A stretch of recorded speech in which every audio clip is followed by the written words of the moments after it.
सदियों साल पुरानी कहानी है। शहर से दूर एक पुरसुकून और गरीब गांव में नासिर नामी शख्स रहता था। पेशे से वो जमींदार था। रोजाना सुबह सवेरे खेतों का रुख करता और शाम ढलते ही तका हारा लौटता। उसकी जिंदगी सादा और मेहनत से भरपूर थी। वो जो कमाता खुद खाता और जो बचता दूसरों के काम आता। गांव में भी उसका शुमार नेक दिल और मददगार लोगों में होता। लेकिन नासिर की जिंदगी की सबसे बड़ी आजमाइश उसके अपने ही घर में थी। उसकी बीवी एक ऐसी औरत जो बज़ाहिर वफादार, मोहब्बत करने वाली और खुश अखलाक दिखाई देती, मगर अंदर से कुछ और थी। नासिर जो एक नरम दिल और सादा लोह इंसान था, उसकी चालाकियों से बेखबर था, क्योंकि वो कभी शक का मौका ही न देती।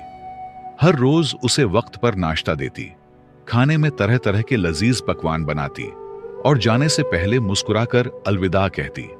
लेकिन इस मोहब्बत भरे रवैये के पीछे नफरत की आग छुपी हुई थी। दिल में नासिर के लिए न कोई मोहब्बत थी, न इज्जत। वो दिन भर ये सोचती रहती कि वो किसी अमीर, शुहरत याफ्ता शख्स की बीवी होती तो जिंदगी कितनी बेहतर होती। जब नासिर खेत में होता तो वो अपने जहन में शैतानी चालें बनाती कि किसी तरह इस सीधे सादे किसान से जान छोटे। मुनाफकत की हद तो ये थी कि हर अदा में वो नासिर को ये बावर कराती कि वो दुनिया की सबसे अच्छी बीवी है, और नासिर भी उस पर यकीन करता, कभी उनके खिलाफ बात तक न सुनता। लिहाजा उसकी ख्वाहिशात और गलत सोचों ने बिलाखिर उसे अंधेरे रास्ते पर डाल दिया।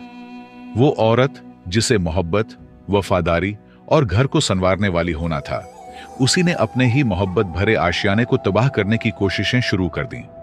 किसी ने सच कहा है कि औरत अगर चाहे तो घर को जन्नत बना सकती है, और अगर चाहे तो वही घर जहन्नम का मंजर भी अख्तियार कर लेता है। एक दिन जब नासिर मामूल के मुताबिक खेतों में गया हुआ था, उसकी बीवी ने एक अजीबो गरीब चाल सोची। उसने मोहल्ले के चंद लफंगों को बुलाया और सरगोशी में कहा, जब मेरा शौहर खेत में काम कर रहा हो तो उसका गदा चुराकर करीबी दरख्त पर चढ़ा देना और मजबूती से बांध देना। उन लफंगों ने वैसा ही किया।